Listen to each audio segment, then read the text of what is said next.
You're about to join a private conversation between two men who have profited in the precious metals business for over 40 years. On the phone from Maine, Mr. Ted Butler, renowned silver analyst and commodities expert. And in Minnesota, Mr. Jim Cook. His company, Investment Rarities, has been a successful gold and silver dealer since 1973.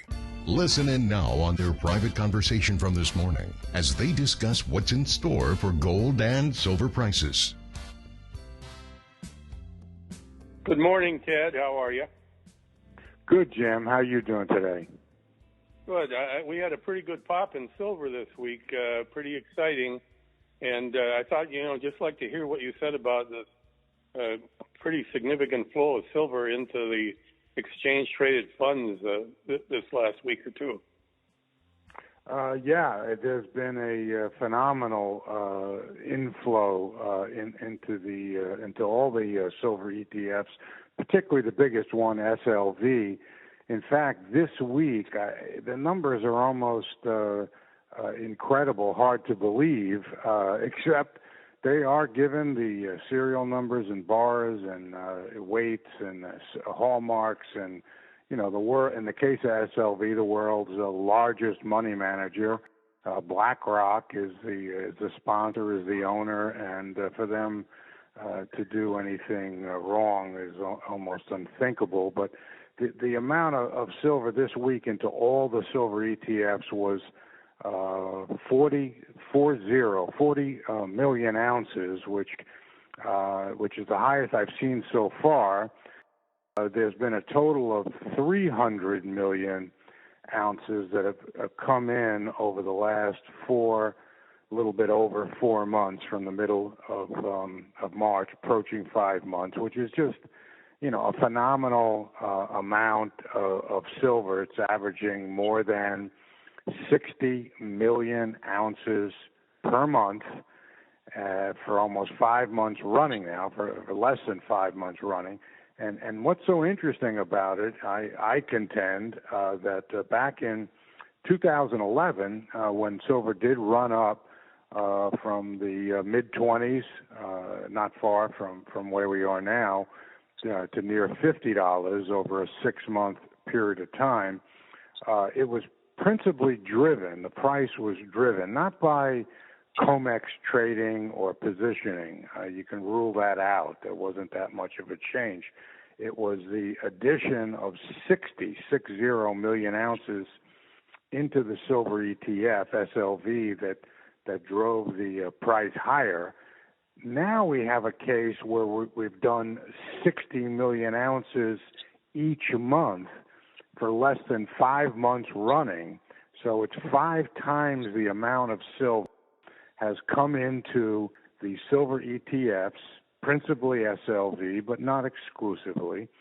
And the price has gone up. It jumped up this past week or so, but, we're talking the very low $20 silver, where we were talking close to $50 back then. So it's both remarkable, the amount of silver that's come in, and while the price has gone up, and we're all very grateful and encouraged by that, it's nowhere near the price rise we saw back in 2011. Well, the question is, where is that silver coming from? Well, the answer is real easy. It's coming from J.P. Morgan, the bank. It can't possibly be coming from anybody else or any other source, because J.P. Morgan is the only one who owns that much silver in the world that can part with it.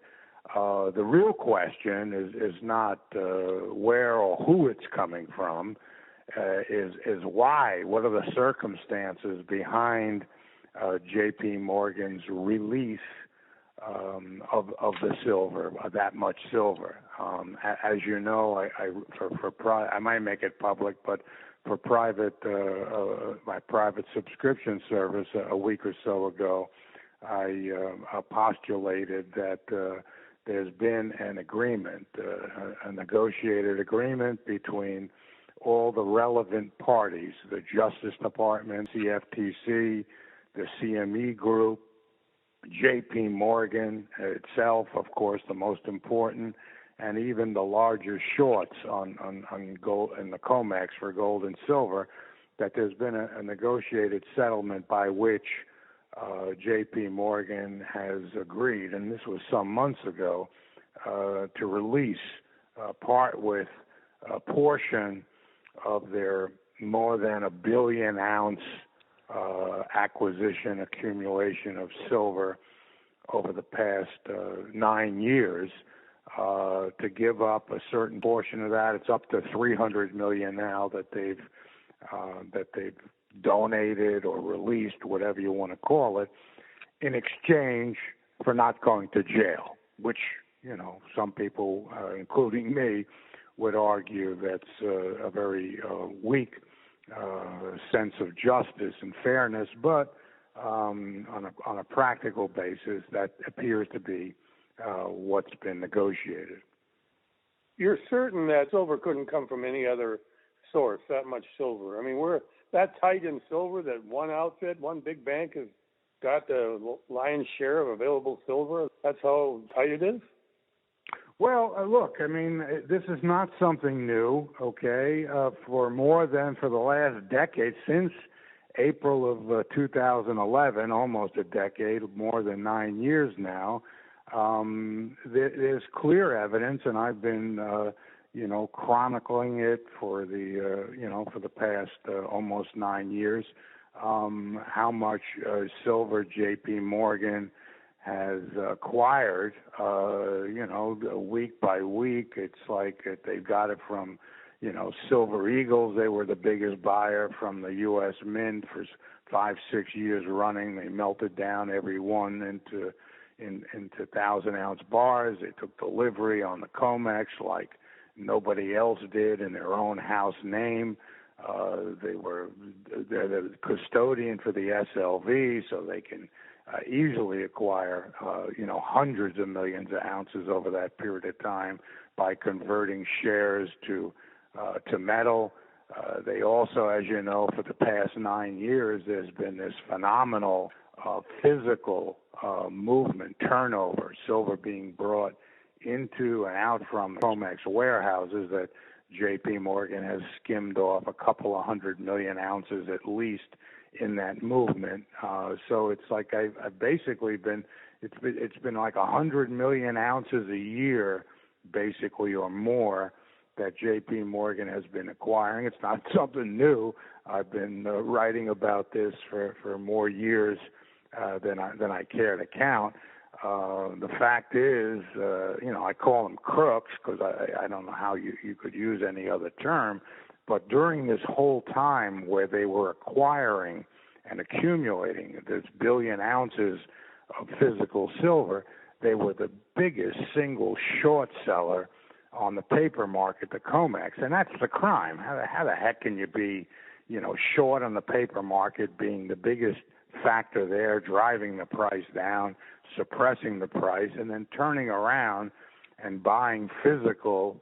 It's you couldn't find a clearer case of manipulation. But the fact of the matter is, they did it.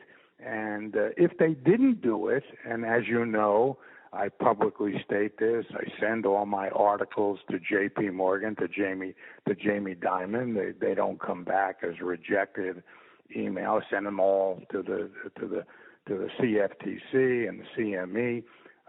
Look, if there's anybody objecting to me calling J.P. Morgan crooked, which you think they would, okay, I haven't heard it.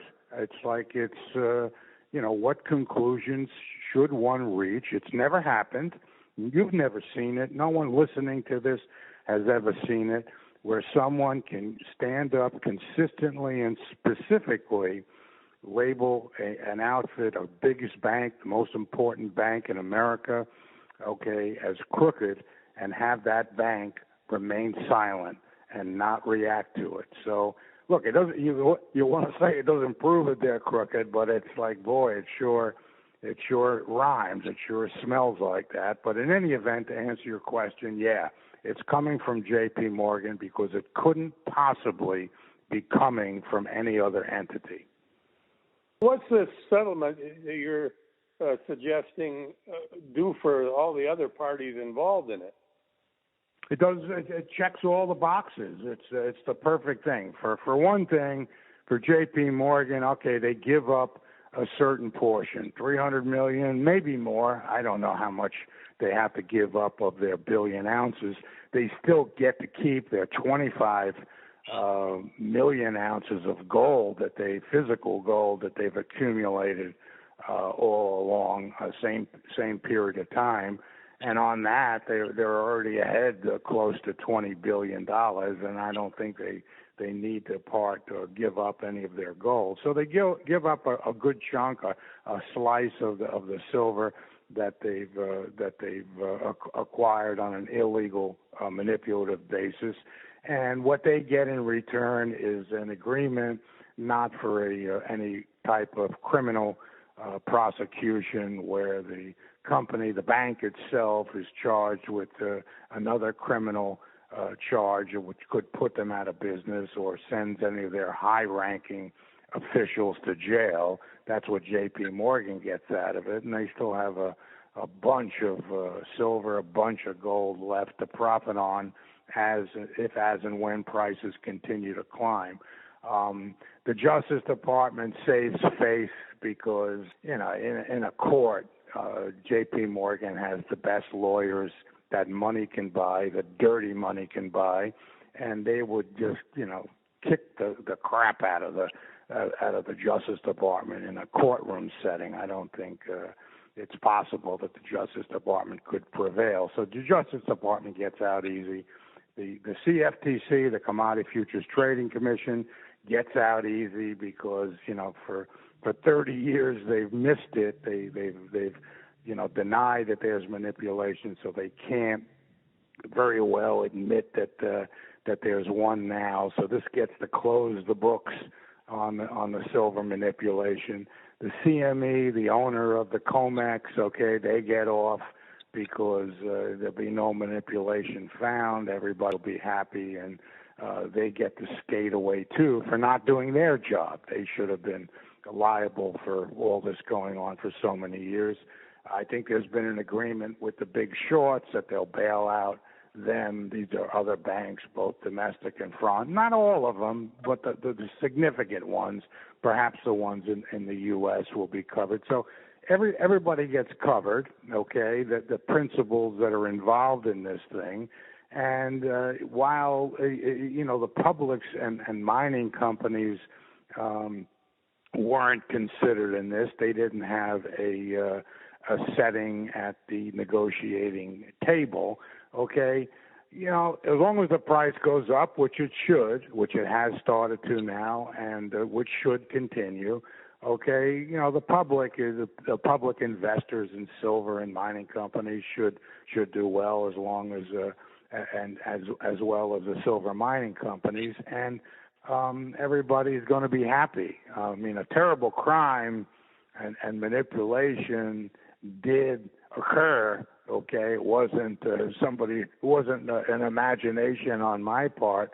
It's been going on for like 35 years, particularly for the last 12 years since J.P. Morgan got involved when they took the lead, okay, when they took over Bear Stearns. But it looks like, a quote-unquote happy ending for all the parties involved. So it's a win-win-win-win-win. It's like the only aspect that is a loser is the rule of law and our sense of justice and equality. But hey, what's new? Maybe we should be optimistic going forward. What do you say about that? Oh, yeah. No, we should definitely be optimistic. There are other shorts out there. We're talking about the big shorts, some of the very biggest shorts, okay, 3 or 4 or 5 of the 8 big shorts. But there's also many other shorts out there that are not going to do as well. They're going to get punched in the nose. I recently wrote how the shorts that sell call options on silver, both the futures and the COMEX, and on SLV, call options on SLV, the short sellers there have gotten just hammered, okay, and are likely to continue to get hammered. And so, any derivatives market, which, call options are part of the derivatives landscape, the derivatives market, futures contracts as well, where there's a short position, because there's always a short for every long, they're still going to lose, and they're still going to be panicky short covering on the upside, and that's going to serve as a lot of fuel to run the price higher. But if the real key is with this agreement, as I postulate, it would look like in that there would be no future concentrated short selling, where you have this huge short position, which is still higher in silver than in any other market. But as long as with this agreement, these big shorts agree, not to manipulate the price by adding to short positions aggressively as prices rise, that's going to be the release mechanism. It takes the pressure off of the boiling pot, but the price has to go up. It has been going up. We're at a point now where it shot up so much in a very short period of time. Let's face it, in 4 or 5 months from the bottom in mid-March, the price of silver is basically doubled. So you don't get a 100% move that often. Now, it came from a very low level, and because we ran up so much, it's possible and maybe even likely that we have some sharp temporary price sell-offs. But the overall condition is that these price sell-offs, if we get them, okay, would seem to be a ideal opportunity for anybody who's missed it so far to step in or beef up a silver position. So if we do get a sell off, that's an opportunity to add positions that should have been added by now. And if not, if we run from here, just be thankful for what you have and what you're holding, and try and add judiciously. It's harder when the market starts to run away, but if that's the case, then so be it. Could we say now that the free market will be operating in silver without any interference from all these past sinners? Well, that's the jury is out on that. I mean, the signs are very encouraging. I don't want to downplay that, but we need to see more. We need to see not just in the price. It'll likely be reflected in the price, but where we have to see it is when you look under the hood and you see the actual mechanics of who's going short, who's going long, and if it is these big shorts that, especially J.P. Morgan itself, if they start to add shorts, new short contracts in COMEX silver specifically, then the alarm bells go off again. The sirens go off that the bombing run is going to take place again, and I'll be quick to point the finger at them if that happens, but it may not happen. It hasn't happened. We've had a run up now of pretty significant proportions in silver and in gold, and I haven't seen big concentrated short selling come in yet as of last Tuesday. That's how current we stay on this with the commitment of traders, and most importantly, the biggest previous short seller, the biggest crook in my mind, J.P. Morgan, has not added any short positions to speak of, okay, on the tremendous run up to like 1,900 in gold and $23 plus in silver, and that's remarkable. That's very encouraging. I mean, if you tell me that J.P. Morgan is not going to add aggressively to shorts, and the big concentrated shorts are not going to be adding to short positions from here on out, then I say, yeah, it's done. No more manipulation. But I don't think that we're in position right this minute, okay, to say that. The signs are good, okay, and very encouraging. But it's been 35 years this scam has been going on. So you don't want to be too quick to call it over, but it could be. We'll see in the relative near future, because if we keep running in price to the upside and they don't add every day that goes by, then you have to say, yeah, this is different. Look, it's different so far. Whether it stays different, we have to monitor the situation.